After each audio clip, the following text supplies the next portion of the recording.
everybody, and welcome back to another edition of 1NG Podcast. I am your host, Chef B. Do me a favor if you haven't already, follow me on X/Twitter at 1NG underscore podcast. That's 1NG underscore podcast. Also now available on YouTube and other platforms where you get all your podcast needs. Now, let's get into the show.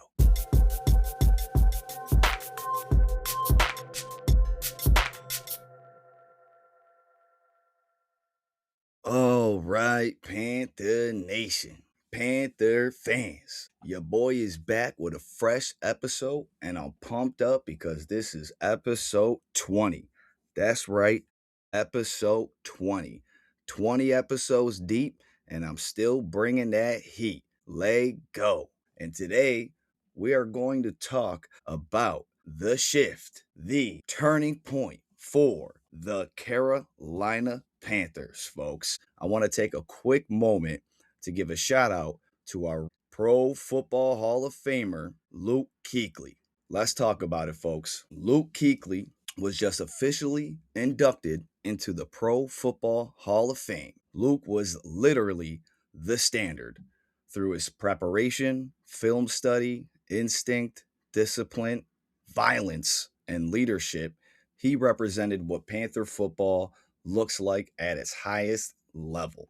And when you're thinking of the golden era of Carolina and Carolina's defense, you are thinking of 59 diagnosing plays before the snap even happened. I mean, I could count how many games Luke was calling out the plays before they even happened, and that's why he was inducted into the Pro Football Hall of Fame. On top of the fact that him just being an absolute monster, but being such a great student and teacher of the game is why he was able to excel the way he did. And he was an absolute machine. And on the flip side of things, we also got to see Tetairoa McMillan take home Offensive Rookie of the Year. Big shout out to Luke Kuechly, one of the better linebackers that the Carolina Panthers have had all time, and one of the better linebackers in the NFL of all time. Folks, we are officially turning the needle. So now let's get into the year here. The Carolina Panthers finished 8-9. 8-9. I know that doesn't scream dominant football, but obviously we were able to do some things here. So the Panthers finished 8-9 with a three-way tie with the Tampa Bay Buccaneers and the Atlanta Falcons. But we were able to win that tiebreaker and become NFC South champions. Say it with me now, folks. The Carolina Panthers were the NFC South champions. For the first time since 2015, we have finally reclaimed the division title. That's 10 years, folks. 10 years. 10 freaking years we've waited and watched terrible football, for the most part, for us to finally see a division title. So I can't emphasize that enough. 8-9 record, I don't even care. You can miss me with that. The fact that we finally won a division, absolutely incredible. We got in. We deserve to be in there. Lego. Let's go, baby. But it's also our first playoff appearance since 2017, and we were able to host a wild card game in Charlotte, in the bank. Like I said, folks, first time in 10 years, this is a big deal. But if you watched that playoff game against the Rams, you saw a different team. You know, we didn't look overwhelmed. We didn't look like a lucky team or we just so happened to be the better team in the division to make it in. No, we look competitive. We lost 34-31. We led in the fourth quarter and we almost beat a true Super Bowl contender in a playoff game when we weren't even supposed to be there. So that shows true growth of this franchise, and not only of this franchise, but of this team and these players. They are really coming together. They are really coming together, and this is exactly what we wanted to see, and that's why this season is the turning point for this franchise. So the story of the season, early on, we know what it was. Inconsistency, right? Offensive stalled in key moments. Defense give up chunk plays. We're notorious for giving up chunk plays. We know that. And Bryce still trying to find his rhythm. It's been the tale of the last few seasons with Bryce, but at the end of the day, mid-season, we were able to some things were finally able to start to click. And to be honest, in my true opinion, I feel like our true turning point happened versus the Miami Dolphins when we went down 17-0 and we were able to come back and win that game in the fourth quarter, because that's what great quarterbacks do. They win when the game is on the line. I don't care what anybody says. Bryce Young was able to do that. So kudos to him, kudos to the team. And I really feel like that coupled into the Dallas game was our turning point. And I've said that already on my account. Go ahead and take a look. If you don't believe me, it's there, folks. It is there. But again, mid-season, things started clicking, especially like I said, after that Dolphins and Dallas game. Close games turned to wins, right? Versus the opposite of last year, close games turned into losses. Now those close games have turned into wins. Critical. The early 31-28 win over the Rams wasn't a fluke. Trust me, folks, we came to play that game. It was proof that this team could compete with playoff caliber opponents. We showed not only that we can win, but we can go toe-to-toe with these guys any given Sunday, folks. And that's what this team is all about. So, once again, I want to give a shout-out to the Carolina Panthers for finally becoming NFC South champions for the first time since 2015. That is a milestone, a huge, huge move right there for us to finally get back into the mix, to finally get back into the playoff conversation. This is what we've been wanting. I mean, I've been doing this podcast for a little bit now. You should know if you listen, if you're a listener, you know how I roll. I've been saying that. Basically, we are just a few little pieces away, and really those pieces were obviously some players, but we got to get the front office together, right? We need coaching staff to stay together. We need the front office to figure it out. I'm telling you right now, I've said it a million times before, and I'm saying it again now. If you don't have any cohesion amongst the front office, your management team, you're not getting anywhere. The franchises that we all know to be good have stability in their front office. They have stability throughout their coaching staff. They're not going through different coaches every other year. Those teams don't win football games. The teams that do win football games, that do show up and hoist the Lombardi usually, are the ones that again have that consistency in management, have that consistency throughout their coaching staff, and then have that consistency throughout the building, throughout the facility. Everybody has that mindset, that championship mindset. That is a key critical component to this football thing. Trust me, folks. It's behind the scenes stuff that you don't see that really, really matters. It's the same thing with the players. They talk about it all the time. Yeah, you see me out here on Sundays, but you don't see the work that I put in Monday through Saturday. You know what I'm saying? So let's go. Shout out to the whole team. Shout out to the franchise. And my number one shout out to Dan Morgan, the man with the plan, the man that turned this franchise around. Without him, we would still be a bottom barrel franchise. That is correct. Dan Morgan single-handedly rebuilt this franchise through his passion of being a former player and his passion of wanting to see this team succeed is why we are trending up. So we need to take that into consideration and honor this man because he is the reason for us being good again. So shout out to you, Dan Morgan. I hope you're listening because you are the man and the reason we are relevant again. So thank you. And to the naysayers, well, you know who you are. I ain't going to sit here and say I told you so, but you know I'm going to say I told you so anyway. So I told you so, baby. Let's go. Moving on. Let's get into the player stats segment. You know, my favorite thing to do, break down the numbers. I love the numbers. So let's go a full breakdown on the production. BY9, we're going to start there. The main man, 16 games, 304 completions on 478 attempts. He had a 63.6 completion percentage. Not bad at all. 3,011 100 yards, whatever. Not terrible. I would like to see him get in the 4,000 range there, but still, he's growing, and I'm okay with that. Big thing here, 23 touchdowns, 11 interceptions. My boy threw an 87.8 passer rating, and he had 27 sacks taken. Not bad at all, especially coming from the year one. My boy was the most sacked quarterback in the league. Yikes. Now, moving on, his playoff performance, outstanding. 264 passing yards, 1 passing touchdown, 1 rushing touchdown. Phenomenal. I mean, my man has done a great job. I mean, we really have to also give a quick second to talk about the growth of Bryce Young. My boy went from having Jamarcus Russell numbers and comparison talks to going out there and almost winning the playoff game against a Super Bowl contender, folks. Let's go. My boy is moving. My boy is grooving. I am honestly very excited for that. Yes, I've been critical of Bryce, but I'm critical of all of the players, not just one.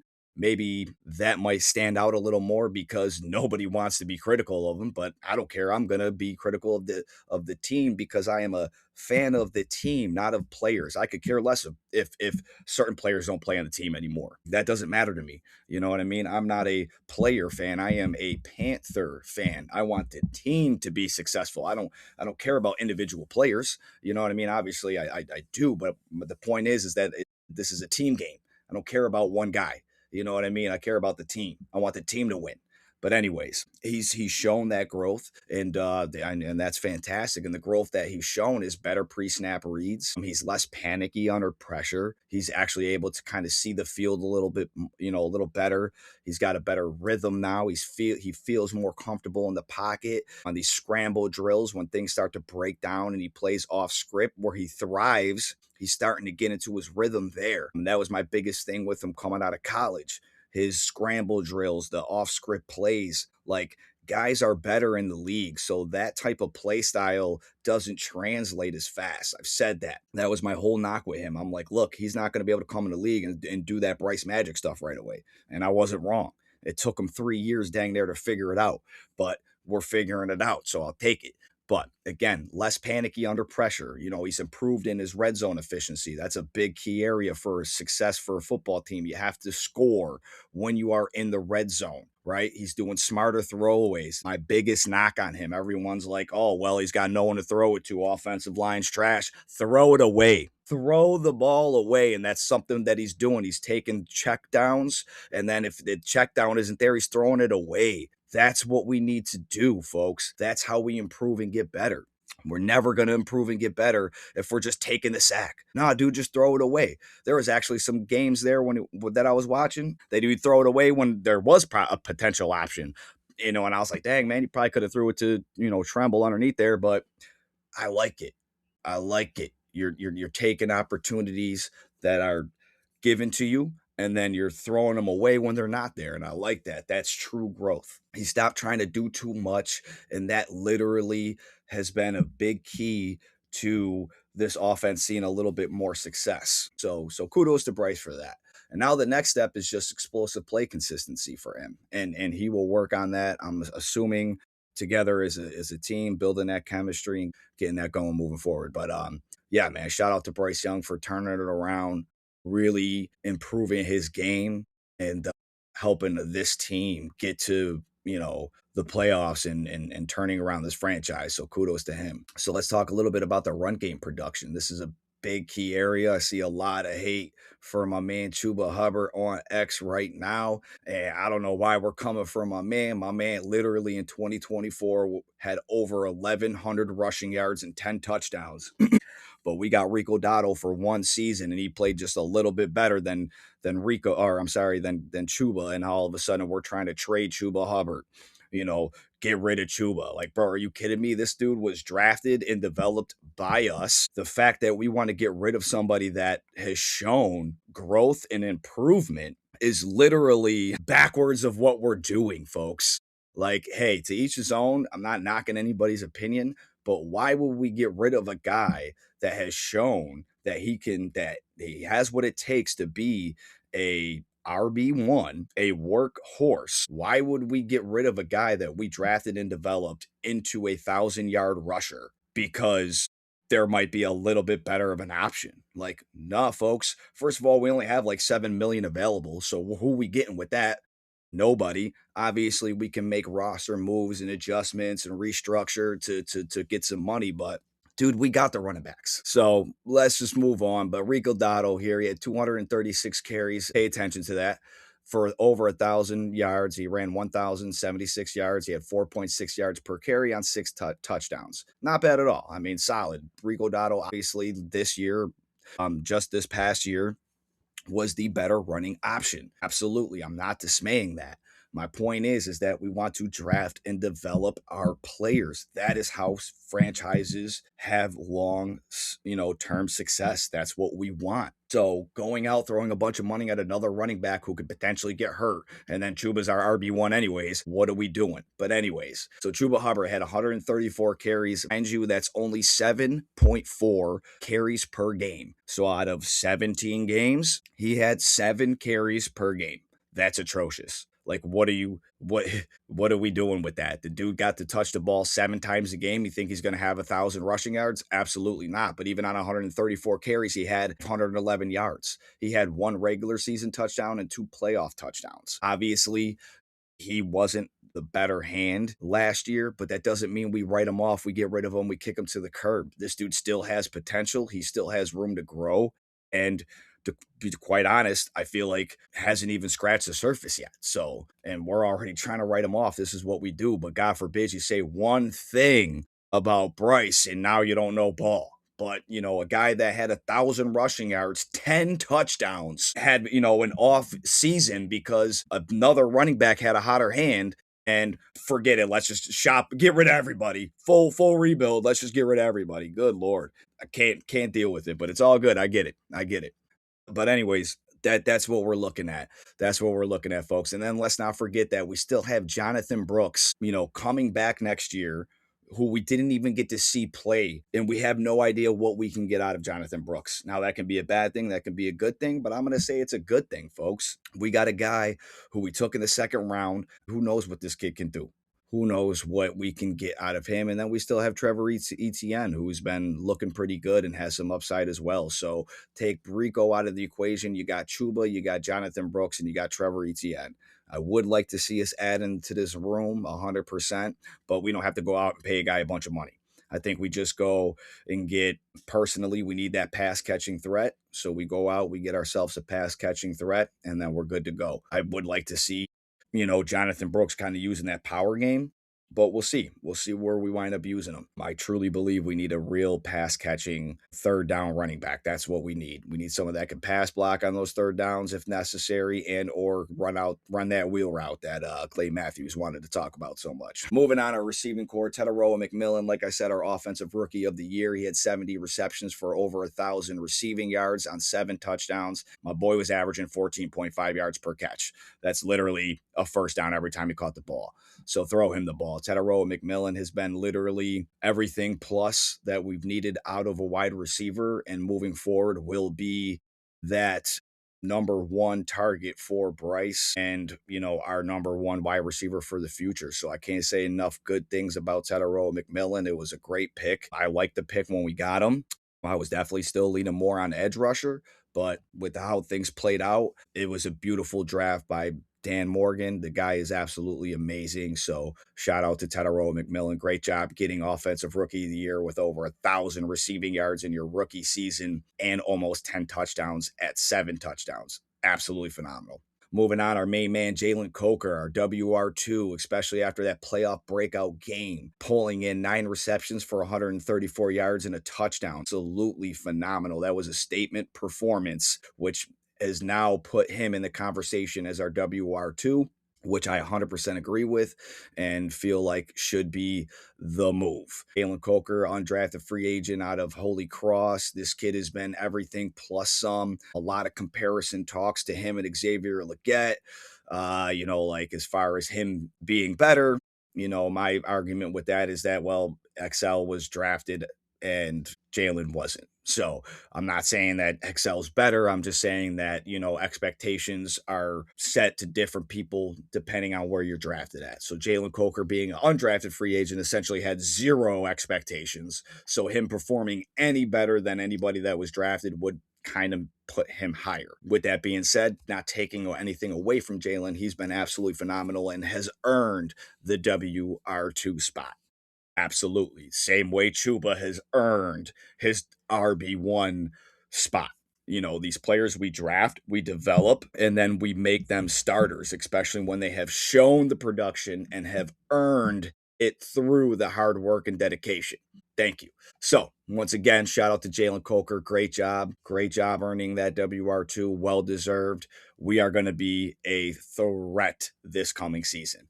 Then we have XL. He had 35 receptions for 363 yards, 3 touchdowns. Now, again, obviously very underwhelming, especially coming into year 2 here. We were hoping to see a little more out of XL. I know I was hoping to see a little more out of XL. Still developing. I mean, I said that when we got him. It's going to take him 3 to 4 years to really show what he's got. Flashes are there. He does make some good catches. He makes some bad drops too. You know what I mean? But, at the end of the day, the guy's still developing. We don't give anybody else developmental time. The only person that's allowed developmental time, I'm not even going to say it. You already know. So again, offense, we got some good guys there. We got some development there. We got some things happening. I think our offense is going to be pretty solid this year moving forward. It really comes down to our play calling, and it comes down to what we allow Bryce to do. Big things, big things. Moving on, defensive leader Christian Rozeboom, another person that we all love to hate on. The dude had 122 tackles. Did you know that? Did you know that the dude was literally running out there machine tackling everybody with 122 tackles? Probably not. But anyways, Christian Rozeboom led the team with 122 tackles. Nick Scott, another guy that everybody's dumping on. Everybody wanted him off the team. Dude had 111 tackles. 111 tackles. Had some key plays for us throughout the season.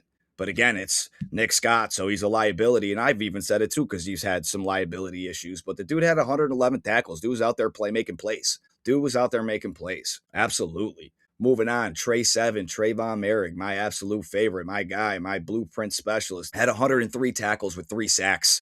I mean, you're getting that production out of your safety. Holy smokes, that's staying there.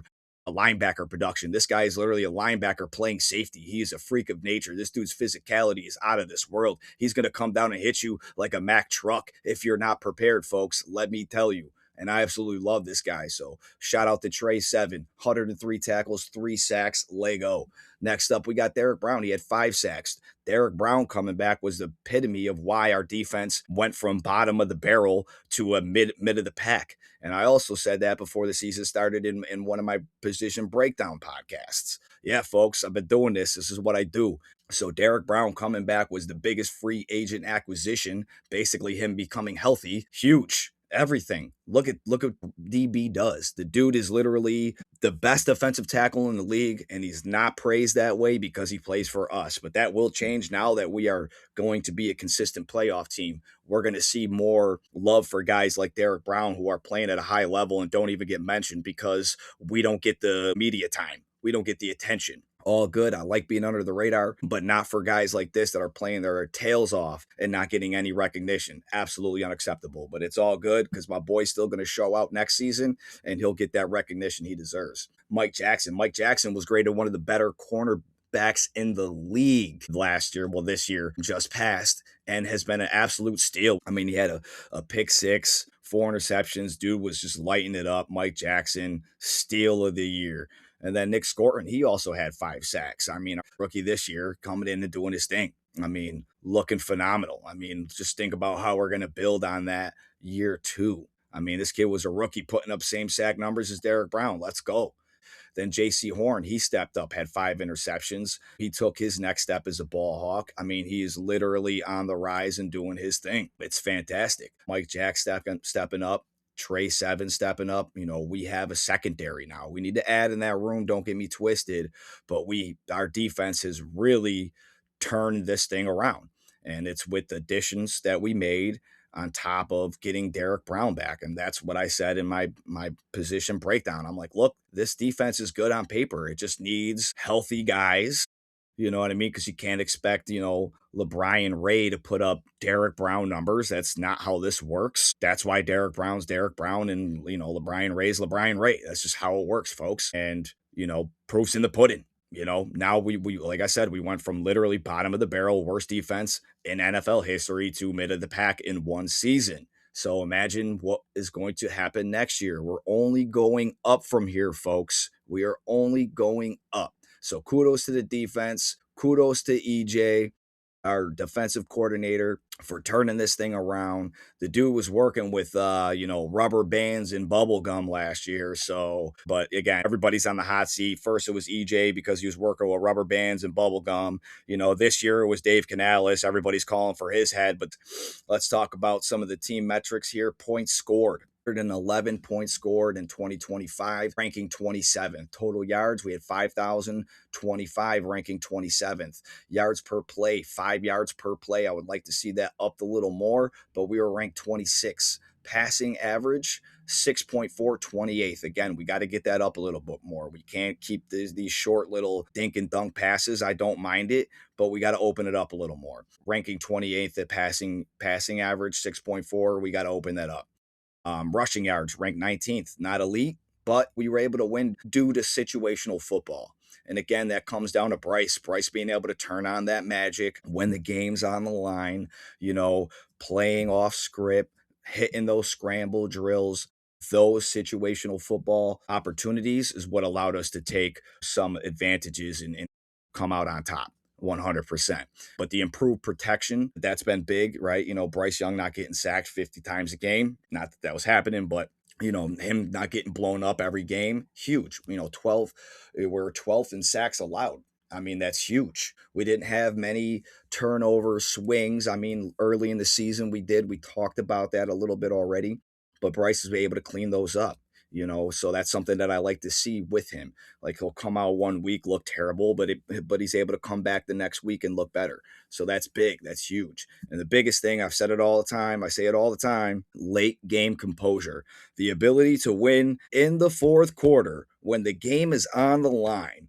You have one drive. Everything else is irrelevant. You could have made this field goal. You could have did that. This could have changed. All that is irrelevant, bro. When you are driving down the field, there are 30 seconds left, 20 seconds left. You have possession and an opportunity to win that game. Everything else is irrelevant because the opportunity is right in front of you. Right in front of you. Seize that opportunity. I've said that. That's what I want to see from Bryce. I want him to see that clutch gene grow and actually win those games in the fourth quarter. And he's done that. So that's where, for me, he's won me over with that ability. Because I've said it a million times, that's what separates good quarterbacks from great quarterbacks, to win when the game's on the line. You're not always going to, everything's not always going to be perfect. It's not always sunny in Philadelphia, folks. Just so you know, it gets cold, it snows, it rains, it gets ugly, right?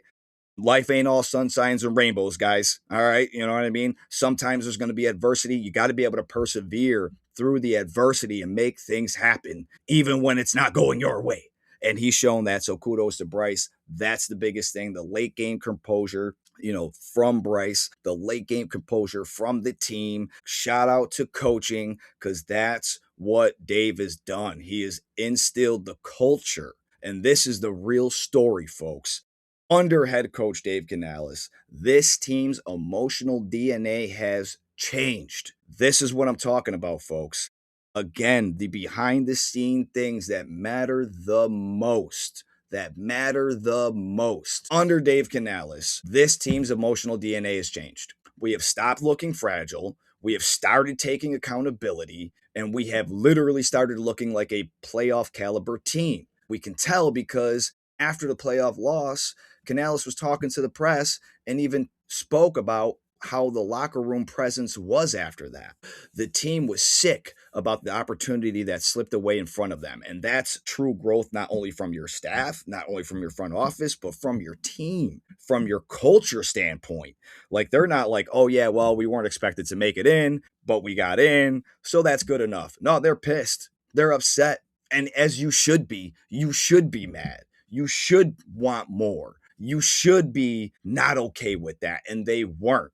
And that's real maturity. Okay? Because bad teams celebrate participation. Okay? We're not celebrating that. Serious teams are upset when they fall short, knowing what they had in front of them. And that is where we are. They were pissed off. Leadership even knows it too. Bryce even reflects the same thing. He wasn't happy about it, but he's a calm, cool guy, but he wasn't happy about it. But Derek Brown even, reflects on the physical accountability. And JC Horn even reflected a little bit on the competitive edge.